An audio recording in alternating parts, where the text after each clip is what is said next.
All right, and I have 6:30, so we're going to go ahead and get started. Thank you so much for joining us tonight for MT's virtual Learn to Ride presentation.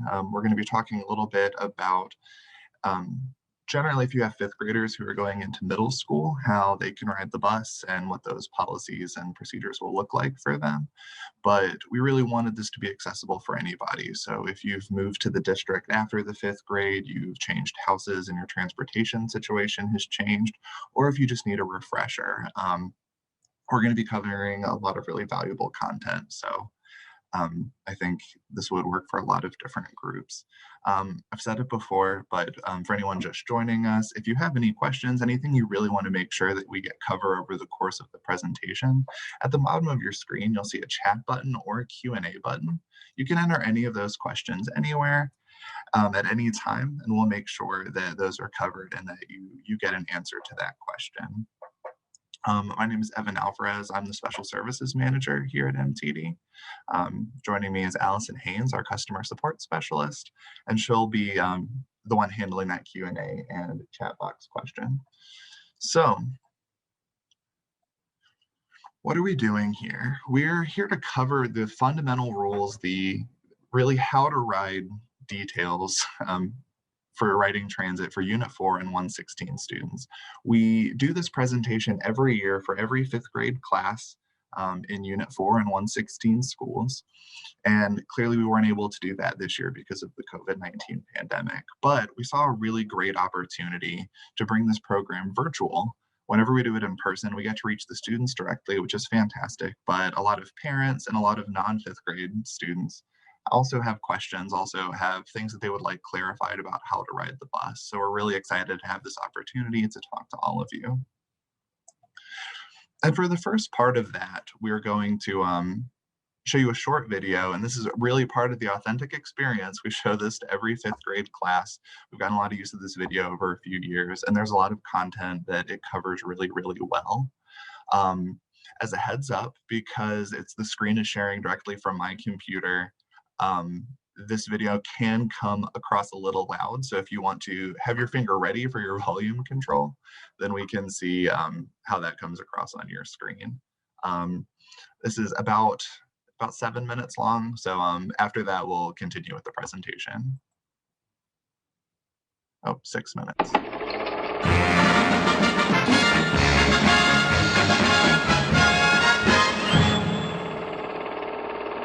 Riding Responsibly, a not-so-rough guide to riding MTD.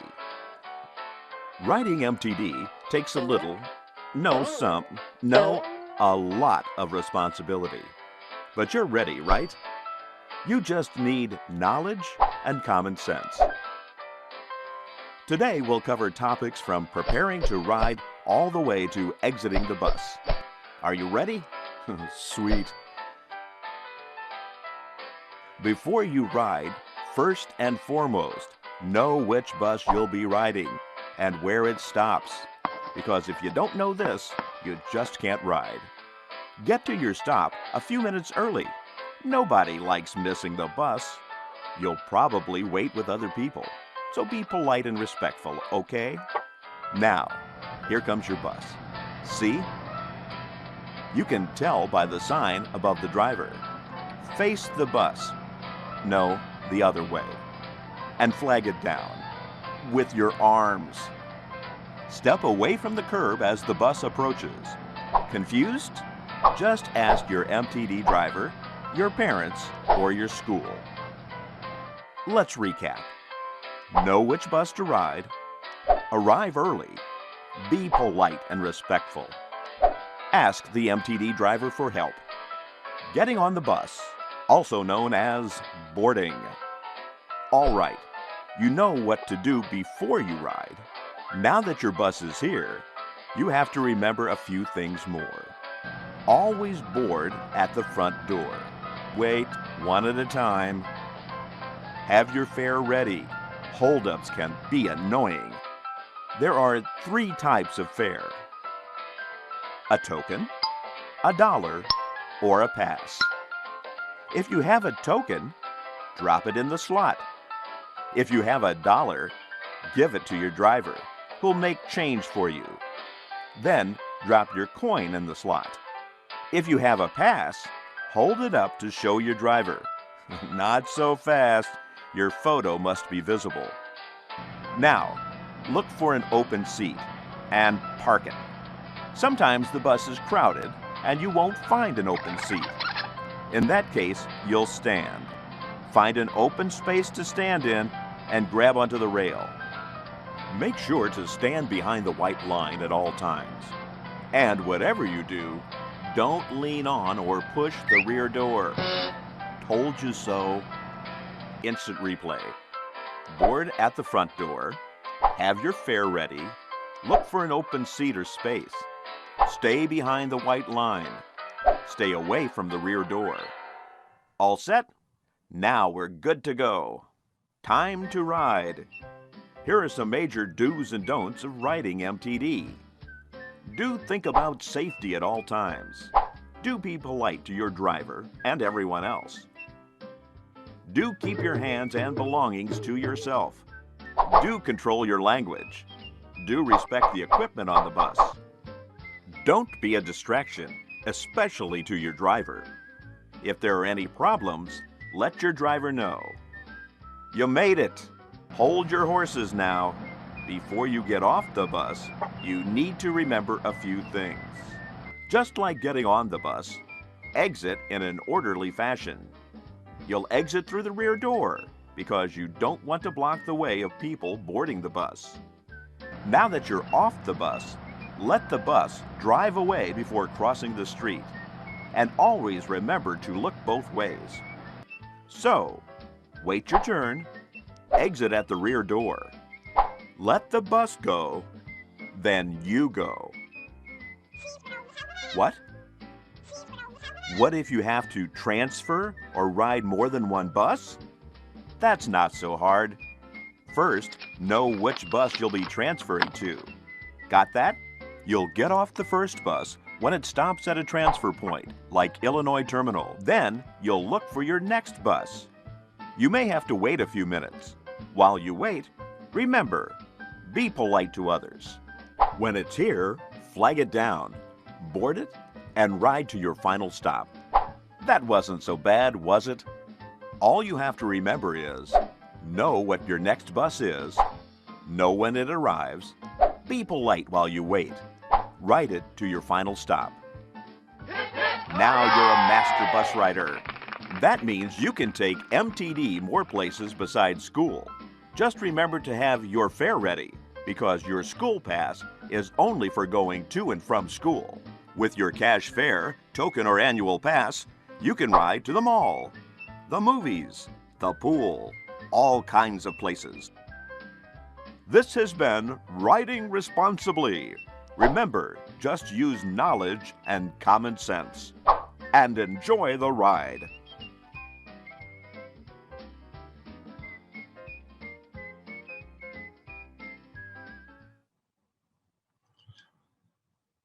All right, thank you so much. If anyone would like to watch that video again, just either as a refresher or because it's so entertaining, who could blame you?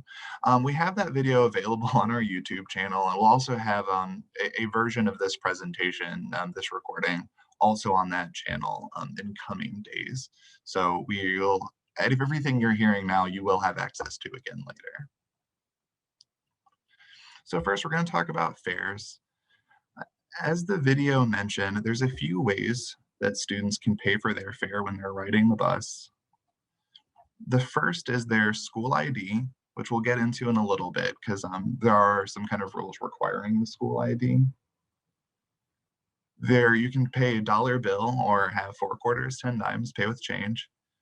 All of our operators sell school tokens. Tokens, students can buy 6 for $3. So that's 50 cents a ride. If students are going to be riding a lot, that does kind of reduce the burden of paying a dollar each time. Students who ride a lot are welcome to use an annual or monthly pass, especially for students who are riding not just to and from school. An annual pass is $84 and gives unlimited rides for the calendar year. And a monthly pass is $20 and gives unlimited rides for the calendar month. We also have Token Transit. It's our mobile ticketing app. There's more information on it on our website, but if you download Token Transit and you get any of these annual or monthly passes, then your annual pass is 1 year from the date of purchase, and your monthly pass is 30 days from the date of purchase. So even if you buy in the middle of the year or the middle of the month, you'll still get the full span of time. For students who are going to use their school ID, again, that's valid under certain circumstances. For students who live further than 1.5 miles from the school, and that's determined by the school itself in the front office. Students who live further than that mile and a half, they'll get a sticker or a little marker on their ID that says that they're able to use their pass as a valid MTD fare. That's valid for trips going towards the school in the morning and trips going home from the school until 7 p.m. So when you're going to school, you would just need to show your ID, and that would count as your fare. If you're going home, you need to be boarding at the school, and that's only until 7. But that way, if a student has band or debate or track, anything like that, they would still be able to ride the bus even if they're not going home right after school. Now, not every trip is possible with just one bus. So if you need a second bus, when you get on the first one, you'd want to ask the driver for a transfer. And then they'll give you a little slip of paper. It's going to have some holes punched out on it with more information about your trip. And then all you or your student would need to do is give that slip to the second driver instead of your dollar. That's what your fare would be. And this is important because if your student's coming home from school, that ID, remember, is only valid at the school. So if they are going to Illinois Terminal or anything else like that to transfer, they would need that transfer slip from the first driver. That said, we recognize that all of that can be a lot to learn up front. So the most important thing that any students or parents can remember is that everyone here at MTD, we want your student to get to school and home safely and without event. So if you get to the bus stop and you realize, oh, wait, I don't have my student ID, and wait, I don't have my fare, then just explain it to the driver and have it next time. This is especially important because sometimes the printing process for school IDs, it can take a couple of weeks. So we always have a bit of a grace period. So to make sure that students can get to school without too much anxiety. If you get to school and over the course of the day you lose your ID or you forget that you needed a dollar, in the school office they have one-trip tickets, and that's just a little slip you'll get that will pay for your fare home.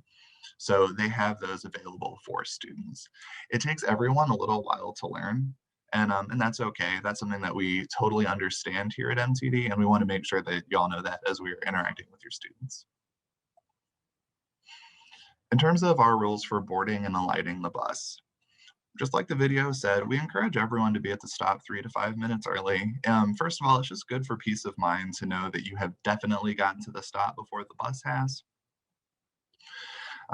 We encourage everyone to wave when the bus is coming to signal that they want to board, because sometimes more than one bus is going to come that might not all be going to the same place, and it's the best way of saying, hey, you are the bus that I wish to board. We encourage people to step away from the curb so that when the bus pulls up, there's plenty of room to open the doors, and then students can board.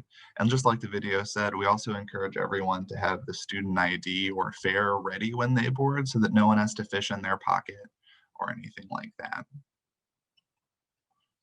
While riding the bus, we ask everyone to move to a seat as quickly as possible. And again, just like the video said, sometimes there aren't seats available, so we have the standing bars. You want to hold on securely to those, and of course, we don't want students hanging from or using them as a jungle gym. It's not generally a concern, but we want everyone to be kind of respectful of the space around them so that we can all travel as safely as possible. Once you get about to, and when you're ready to get off the bus, when the trip is going to the school, then that gets pretty easy. Everyone is going to the school. But coming home, something that we see a lot of questions about. When your student's about a block away from their stop, there's a yellow pull cord on each bus they would want to pull that will, on the driver's dashboard, a little light will flash up, and more noticeably, there's going to be a slight ding noise, and that's going to tell students, the driver, that someone wants to get off at the next stop. Um, right now, we are boarding and alighting through the rear door, um, but who knows kind of what that policy is going to look like as we get further into the year once school is starting in August. Um, So in general, we ask everyone to alight at the back door, to allow passengers to board at the front and just kind of allow everyone to get on and off the bus as smoothly as possible. Um, yes, but currently everyone would be boarding and alighting through that rear door. An important note that we have is that when you're getting off the bus, if you have to cross the street, we really encourage everybody, don't cross in front of the bus. And this was something it actually took me a long time to learn too, right? Because you think, oh, well, the driver knows that I'm there. It's safer because the driver sees me. But as you can see in this illustration, if this person is crossing the bus, any car that's passing the bus wouldn't be able to see that person. So we encourage everyone to wait for the bus to pass. That way you can see the full range around the street, all of the cars that are coming, all of the cars coming can see you, and that way you can cross more safely without any of those obstructions. In terms of behavior and conduct expectations, all of our buses are open to the public. That said, we have a lot of school trips that are designated to go to certain schools, and those are going to be predominantly students. But we do ask all of our passengers to be respectful of all of our other passengers and of their property. Ultimately, the bus operator is the one in charge of the ship, so to speak, and whatever instructions they have, it's really important that all of those are followed just for the sake of maintaining order and a calm environment on the bus. Especially newer students can sometimes get on the bus and feel like, okay, cool, I'm out of school now, right? Unfortunately, that's only partially true. All of our buses are equipped with cameras and audio equipment. Um, so if there are any disciplinary issues and we get any concerns later, we can pull that video footage and send it to the school. And all of that does go to the principal's office where any students are identified and the issues are handled internally by the school. Writing is ultimately a privilege. It's something that we really want everyone to be able to do safely and without event. But unfortunately, if any disciplinary issues do come up, then action can be taken there.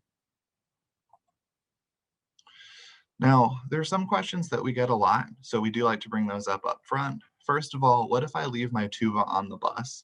As kids get into the sixth grade and they start taking band, they get these instruments, and they, especially early on, are frequently left on the bus because students aren't used to carrying them everywhere. Um, First of all, of course, MTD isn't responsible for a lost item, so the best thing that you can do is kind of take inventory as you're getting off the bus of what things you brought on with you and make sure that they are getting off. However, if that does not work, then call MTD as soon as possible and let us know. If it's your student, they can go to the front office um, and give us a call and say, hey, I left this. We'll do our best to track down the bus and identify and get the instrument back to your student. If they leave a jacket on the bus and maybe don't notice until the next day, then all of our unidentified lost items are sent to Illinois Terminal and they can be picked up there. How do I know which bus to take, right? This video was super useful in terms of kind of the generals, but for the specifics of your trip, I know it's easy to feel like there's more information that you would like to have. The big one, and it's a little uncertain now, of course, is registration. Last year, schools moved registration predominantly online, and they may do so again. But if registrations are done in person, MTD always has tables there with our own staff, our own operators, and we can walk you through based on your address which route your student will be taking to school. If that doesn't happen, though, you still have plenty of options. Calling MTD at 384-8188 will be happy to kind of find that information for you and get it for your student. You can go to mtd.org where we have a fully robust schools section that we're going to talk about in a little bit. And we have MTD supervisors at the school who are happy to clarify that question and help students get home.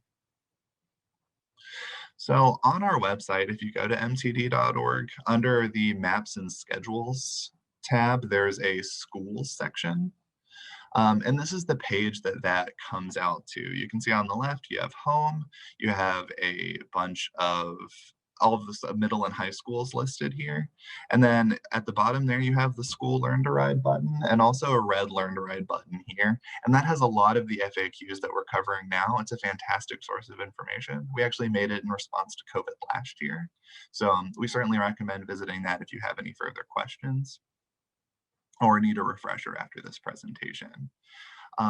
But for the specific school that your student attends, they can scroll down and click whatever school they're going to be going to, and they'll get a page like this one. This is for Edison Middle School, but we have them for all of the schools. There is a trip planner up top here where you can type in your address. And it will generate your school trip for you. If you get that and it seems just a little off or something that doesn't make sense, then we do recommend visiting these neighborhood maps and calling us so that we can get that corrected. Um, you can see down here we have neighborhood maps. Here is Fifth and Bradley, Galen Drive in Devonshire, Dobbins Downs. If you click any of those sections, you'll get a page like this. You can see here on the left for each neighborhood, there is the AM and PM route. It'll explain where the bus goes getting students to school, what time it's there, and there's the download map button down here at the bottom. When you download that map, it's going to give you a PDF like this. Um, you can see we only give times for certain stops. So what we would always encourage is if you live here at Duncan and William, you know that the bus is going to be leaving Westfield and Lawndale at 7:10. So we would encourage your student to be there at 7:10. That way that we know they will not miss the bus. And again, all of these details are going to look a little bit different based on where you live. If we're at registration, we have a whole bunch of these paper maps ready to hand out. But if not, you have access to the exact same information through our website. And if you need help finding it, then you can call that 384-8188 number. We have all sorts of avenues to help you get the information you need and your student needs to confidently ride the bus to and from school. Can I bring my bike on the bus? This is something that we get a lot.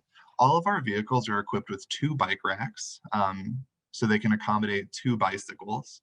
Students do have to be 13 to use the racks, and for safety, we do ask that they load from the curb side when they're getting their bike on the rack. So if you are taking the bus in the morning, but you plan on biking home, or if you bike in the morning, but then it starts raining, so you want to take the bus home, we do have bike racks available for that. A question that we always get, especially when we're giving this presentation to the 5th graders directly, is what if there's some kind of disruption on the bus? Like, especially what if students start fighting or if someone gets sick? Most important thing is we're committed to creating a safe environment for all of our passengers and whatever situation might be going on.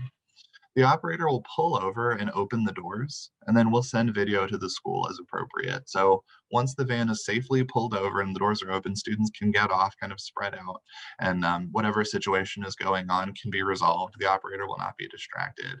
Again, safety for all of our passengers is the #1 priority. Can eat my breakfast on the bus. We don't allow eating and drinking on the bus. That said, if someone has a water bottle or even maybe a granola bar, then that will generally be fine. You certainly don't want to bring on a bowl of cereal or a plate of waffles. Those can tend to get messy, and we want everyone to be courteous and to clean up after themselves. If your student has soccer or band or basketball, remember that if they have their ID, they can board at the school until 7 p.m. As long as they're at the school. If your student doesn't use an ID, then they can still ride the bus and they would still be able to use their dollar, their monthly pass, whatever the case may be. The most important answer that we have, though, for any question is to ask the operator. All of our operators are extraordinarily well trained. They're very, very good at what they do. So if your student says, hey, I think I got on the wrong bus, we really want them to be comfortable bringing that to the operator, and the operator will find a way of getting that resolved.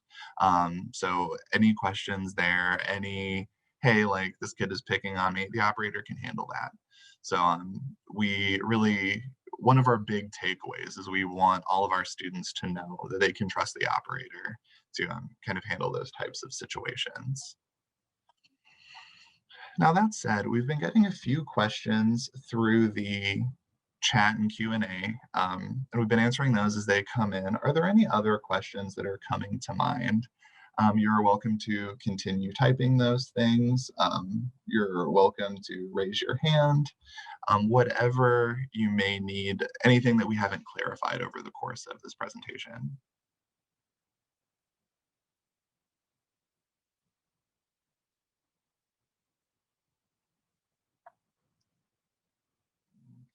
Okay. So with that, there's nothing that I'm currently seeing. However, all of the resources that we've just listed is available to all of our parents and students. Oh, we have one. Will buses line up at dismissal? And they will. The buses will be at the school, and that's where we'll also have the supervisor available. The buses won't leave until the supervisor says, hey, like it's time. It looks like everyone has come out. And that's where the supervisor will be able to, if your student is unsure which bus to take, the supervisor can help resolve that.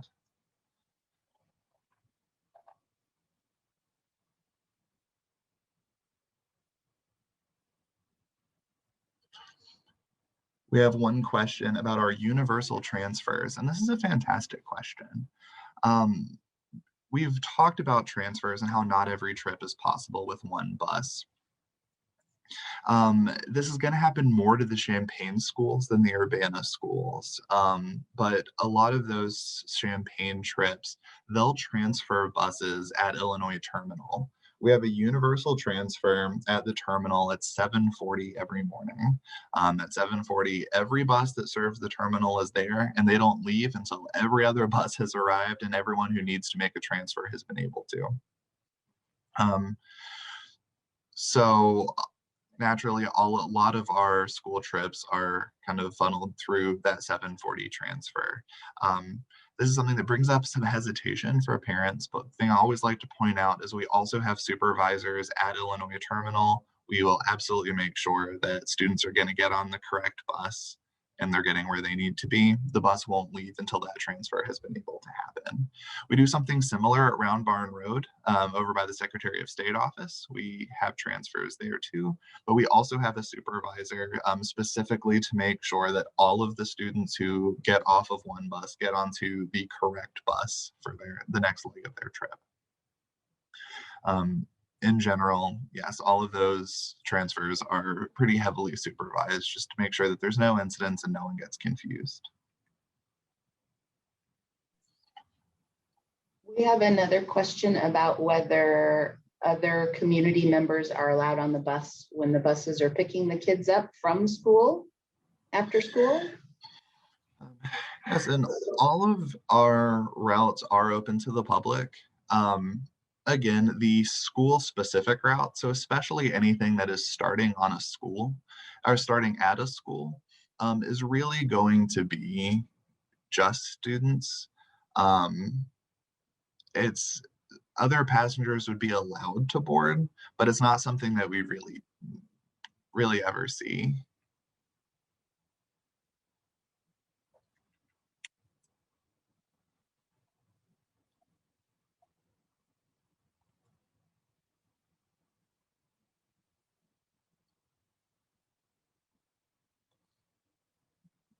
Okay.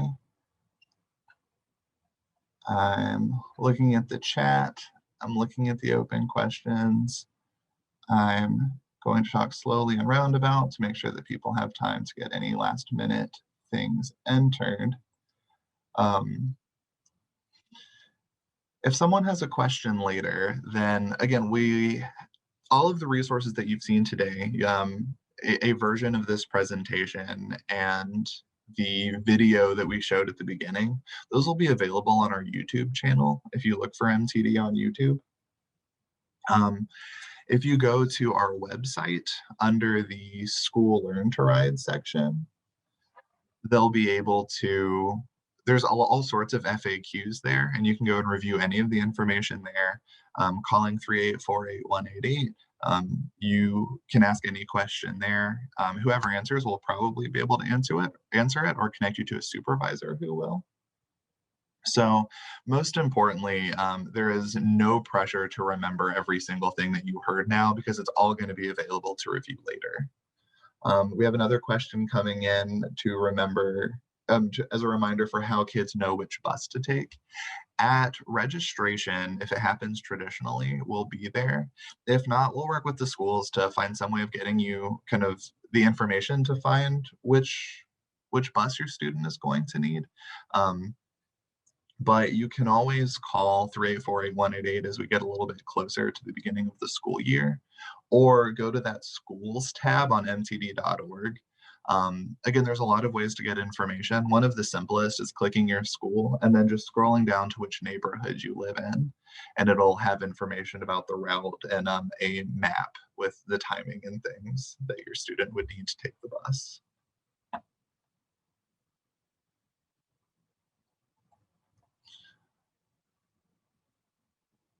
Um, if that is all, then we do really appreciate your time. We appreciate all. Can you show me that page? Oh, certainly. Um, if someone wanted to see what those pages looked like again, that's right here under the Maps and Schedules tab. You can go down to the Schools section and it'll pop up with this screen. If my student goes to Centennial, I would just click on Centennial High School. It would bring me to a page like this one. And I can say, hey, that's Fifth and Bradley. I live near Fifth and Bradley. And I can click that map. It'll bring me this type of information. And I can say, oh, hey, if I live at Fifth and Bradley, this is what my route's going to look like. Oh, okay. And it'll have the timing and that type of information.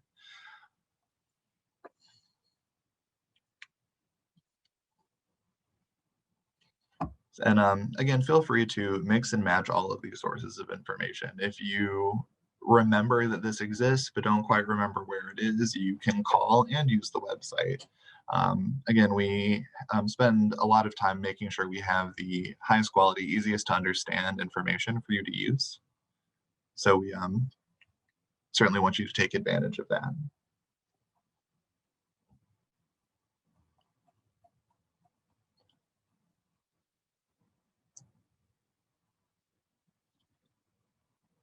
And if that is all, I do want to thank y'all again for taking this time out of your Thursday and sitting in on this presentation. We really love the service that we provide. We love the relationship that we have with the schools to provide this service for all students.